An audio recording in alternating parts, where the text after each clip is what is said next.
Planting in containers gardens doesn't have to be a boring one plant per pot deal, especially when you can get some expert help from the folks over at Greengate Garden Center. We've got Jamie here to show us how easy it is. This is a big trend that I've seen where people are planting multiple different types of plant in one pot. You're going to show us how to do it.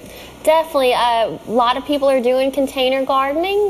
The first thing you need to start with is a container. All right. What size do we need if we want to put multiple different kinds of plants into one container? Something with a decent amount of space for the roots to grow. I suggest something 12 inches or larger to be successful. All right. And you've got plenty of pots over at Greengate Garden Center. Too many, it makes it difficult to choose. All right. So you're going to be able to go out there and they'll give you all the help. So obviously we're going to start with the pot, and second up is the dirt, right? Yes. So any good quality potting soil will work. Should we just go ahead and start? Let's go ahead and start filling up our pot. I'm an expert at this too. All right, so you've got this great potting mix, and that's what you're going to want to use, is something that's specific for containers or potting. The other thing that you normally want to add is a fertilizer or a soil amendment, because those plants will definitely need something to feed them with. All right. Feed their roots. So we have a product in stock from Our Land Organics. It's a Louisiana-based company. It's based off of cricket frass, which is actually a byproduct from the cricket industry. And this is very fine looking. I don't know if they can see that, but it's a very almost ashy looking sort of is the soil, I guess. Correct. It also contains biochar, which locks carbon into a form where it's not going to pollute the environment. Okay.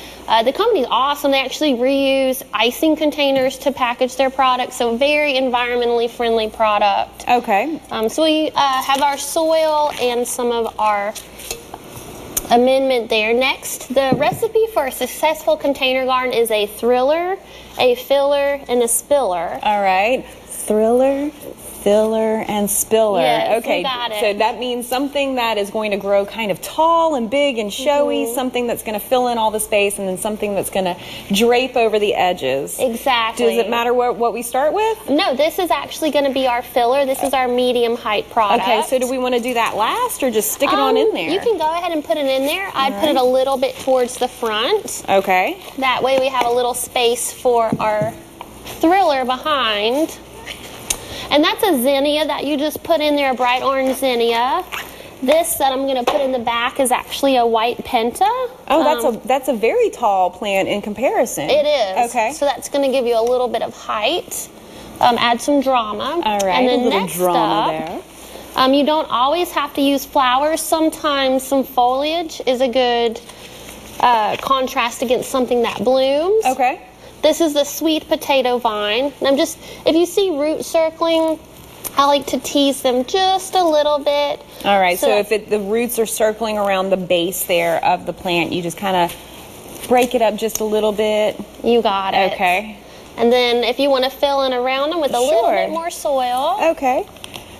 It's a lot easier than I expected to be. And like I said, this is so popular right now. I'm seeing it in magazines. I'm seeing it in all the stores. And you can pick up all of these plants, of course, at Greengate Garden Center, and maybe create your own collection of these container gardens. Definitely. They're easy to do. You can put them right near the entrance of your home or your back patio where you get to enjoy them every day. All right. Do we need to be aware of what kind of plants we're putting in here? Do they all need the same amount of sunlight, same amount of water?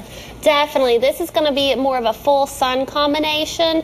Think about where you'll be displaying your container garden, and we'll help you pick the right plants to be successful. Okay, so if it's something you wanted to have out on the patio in the shade, then you're going to want to choose those kind of plants. But if you're going to stick it out in your garden, have a lot of sun on it, be sure to water it every single day. You're going to be able to help with that as well. And watering is definitely a necessity to be successful. A watering can or access to a nearby faucet definitely helps. All right, or just tossing a cup of water on it on the way out the door. Thanks so much for coming by and showing us how easy container gardening can be. This looks great. Yay, fun. Yes, thanks, Jamie.